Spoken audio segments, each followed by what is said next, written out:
Y para conocer las implicaciones de este discurso que ha dado hoy el presidente Donald Trump desde la pequeña Habana, esa tierra de los cubanos en Miami, saludamos al analista internacional Robert Valencia. Robert, ¿cómo estás? Bienvenido nuevamente a Latinoamérica en Vivo. A ustedes, muchísimas gracias por la invitación. ¿Por qué ha decidido Donald Trump en este momento revertir esos acuerdos comerciales que había aprobado Barack Obama, aunque el mismo Donald Trump lo había ofrecido en su campaña presidencial? ¿Pero qué está detrás de todo esto? Bueno, podría estar detrás algo muy importante, y es el hecho de que Marco Rubio y uno de los hermanos Díaz Balart fueron ellos los que habían organizado o habían orquestado este nuevo acercamiento en las políticas de Cuba, o el acercamiento de las políticas de Estados Unidos hacia Cuba, mejor. Y podría tener una sencilla, digamos, un factor muy interesante. El señor Rubio es uno de los integrantes del Comité de Inteligencia del Senado, mismo que está llevando a cabo todo esto de los testimonios y las comparecencias, precisamente con relación a lo que está ocurriendo con la infiltración de los rusos en la campaña electoral en Estados Unidos y su jornada electoral del 8 de noviembre. Así que obviamente que, en mi opinión, esto es una forma para congraciarse con uno de estos integrantes que están llevando a cabo las investigaciones. Podría ser un factor muy importante. Y obviamente el cabildeo y el hecho de que Trump busca el respaldo de los republicanos, particularmente en el sector de la diáspora cubanoamericana, que regularmente vota republicano en las elecciones tanto presidenciales como en las parlamentarias o las del Congreso, como se conocen aquí en Estados Unidos.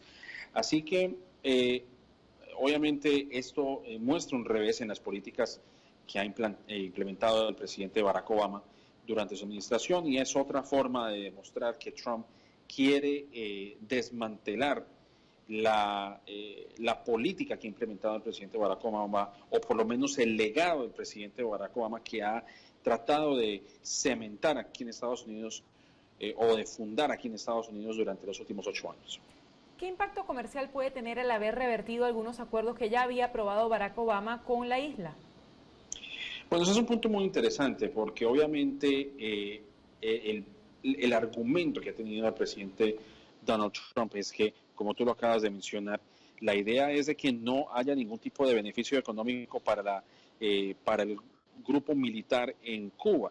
El impacto lo van a sentir las familias en Cuba, aquellas que por lo menos han tratado de salir un poco de su situación económica tan difícil, y bueno, probablemente la imposibilidad de hacer negocios como era lo que se tenía planeado con esta apertura de relaciones. Vemos, por ejemplo, que existen compañías como, por ejemplo, Airbnb, incluso Netflix, algunas compañías de tecnología que estaban entrando en el mercado cubano. Principalmente, también hay que ver que los competidores del señor Trump, porque como sabemos, la familia Trump todavía tiene intereses y relaciones en cuanto a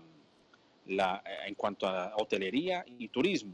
Esto va a afectar a aquellos que quieren sentar o plantar pie en el turismo cubano, principalmente los competidores de la familia Trump. Esos se van a ver mayormente afectados. Así que obviamente van a haber aspectos de la economía que se van a ver afectados. Sin embargo, hay un punto muy importante que aclarar en esta conversación, y es que el embargo no ha sido levantado, y bueno, eso yo creo que muchos lo sabemos. El presidente no tiene la facultad para levantar el embargo, es el Congreso que tiene la facultad para levantar el embargo, y como ya sabemos, pues esto no va a ocurrir porque la gran mayoría del Congreso en Estados Unidos es republicano, y los republicanos están en contra de cualquier tipo de apertura de relaciones entre Estados Unidos y Cuba. Robert, más allá de los aplausos de aprobación que escuchábamos la mañana de hoy en la pequeña Habana del exilio cubano, ¿cuáles son las voces de quizás los cubanos más moderados, quizás los cubanos que han aplaudido antes la apertura que tuvo Washington con relación a La Habana? ¿Qué dicen en este momento sobre estas decisiones? Bueno, no podría decir exactamente, pero lo que sí puedo decir es lo siguiente. Una vez se dio apertura a las relaciones entre Estados Unidos y Cuba, la mayoría de las nuevas generaciones cubanas, cubanoamericanas en este caso, apoyaban o apoyan esta apertura de relaciones, porque creo que muchos concordamos y es que este tipo de políticas que restringen, o por lo menos este tipo de políticas que ponen obstáculos en las relaciones de ambos países, y que esto se ha venido sucediendo por aproximadamente 50 años, pues no ha hecho ningún cambio. Y por el contrario, lo que va a pasar es que el régimen cubano va a seguir diciendo, bueno, los estadounidenses no quieren ningún cambio, nosotros somos la única opción que puede defender cualquier intervención estadounidense. Con esto lo que va a pasar es que fortalece la retórica de Raúl Castro y de aquellos que conforman la cúpula que gobierna a Cuba. Y en el caso de los cubanoamericanos aquí en Estados Unidos, pues muchos, como sabemos, las nuevas generaciones, y esto lo hemos visto en algunas encuestas, 60% de ese grupo de cubanoamericanos que viven en la Florida y en otras partes de Estados Unidos apoyan una apertura. Así que obviamente es una cuestión generacional. Las personas que vivieron el exilio desde su comienzo, personas que salieron en Cuba cuando Fidel Castro llegó al poder, pues obviamente esas personas son las que no apoyan una apertura, precisamente porque son generaciones de aquel entonces. Las generaciones nuevas son más abiertas a una apertura de relaciones de ambos países. Tenías un punto bien interesante al comienzo de la conversación con relación a la investigación que se está haciendo en el Congreso con relación al supuesto espionaje ruso a las elecciones estadounidenses. ¿Qué tanta influencia pueden tener Marco Rubio y Díaz Valar, estos congresistas que el día de hoy han acompañado a Trump, pero que eran sus detractores, en que esas investigaciones pues se tapen en este momento y pasen a un segundo plano? Bueno, ese es un punto muy interesante, porque aquí lo que hay que aclarar es lo siguiente. Las investigaciones se deben llevar a cabo indudablemente. Si hay una obstrucción de justicia, se debe aplicar el ejercicio de la ley.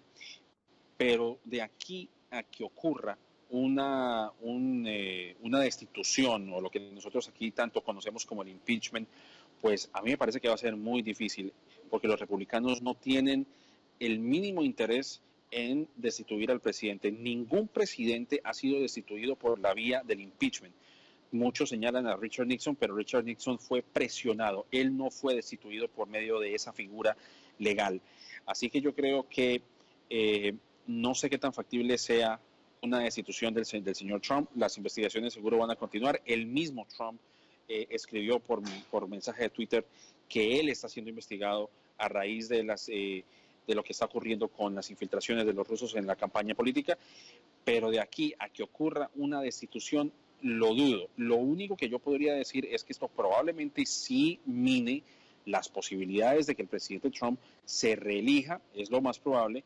Y también vamos a ver qué tanto pueden hacer los republicanos en mantenerse en el poder en cuanto a nivel parlamentario se refiere, porque siempre ha sido una característica de la política estadounidense que el partido que rige el Congreso pierde escaños en las elecciones posteriores, y esto es lo que probablemente vamos a ver el próximo año cuando se lleven a cabo elecciones parlamentarias. ¿Cuáles son los cambios más medulares que se han hecho entre las relaciones que hubo antes con Barack Obama y las relaciones que va a haber ahora con el gobierno de Donald Trump? ¿Cuál es ese cambio medular que tú resaltarías la tarde de hoy sobre lo que ha dicho Donald Trump?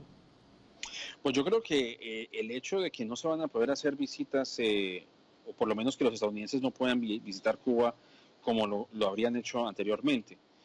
Solamente lo que podrán hacer los estadounidenses es hacer viajes en grupo con fines educativos. Obviamente ya existía lo que nosotros aquí conocemos como un affidavit, o como un tipo de formulario donde los estadounidenses tenían que llenarlo y explicar los motivos por los cuales iban a visitar a Cuba. No sé qué tanto puede llegar a afectar el turismo como tal, porque obviamente las cifras luego de la apertura que tuvieron Estados Unidos y Cuba bajo la administración de Obama, daba como resultado que incluso el turismo en Cuba no daba para la cantidad de personas que estaban visitando la isla. Así que vamos a ver si por ese lado, con las nuevas restricciones que está implementando el señor Trump nuevamente, pues pueda bajar el nivel, o por lo menos que se reduzca aún más los turistas que piensan visitar a la isla. Yo creo que ese es probablemente el punto coyuntural en estas relaciones, lo que podría afectar o por lo menos lo que vimos que ha sido esta este retroceso en las relaciones entre Estados Unidos y Cuba. Para mí ese es el punto más importante y el punto más álgido. Obviamente también cuenta el hecho de que muchos cubanos probablemente no puedan entrar a formar negocios o por lo menos se puedan beneficiar de una apertura económica. Eso también podría ser uno de los puntos más importantes, pero indudablemente el turismo es uno de los puntos coyunturales en esta nueva política que está adoptando el presidente Trump.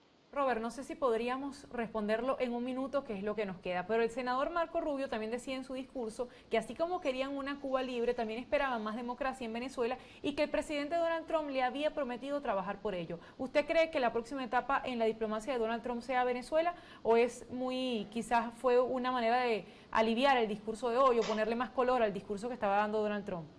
Bueno, obviamente el tema de Venezuela es un tema muy importante. El hecho de que Lilian Tintori haya visitado a Donald Trump muestra que probablemente haya algún interés sobre Venezuela.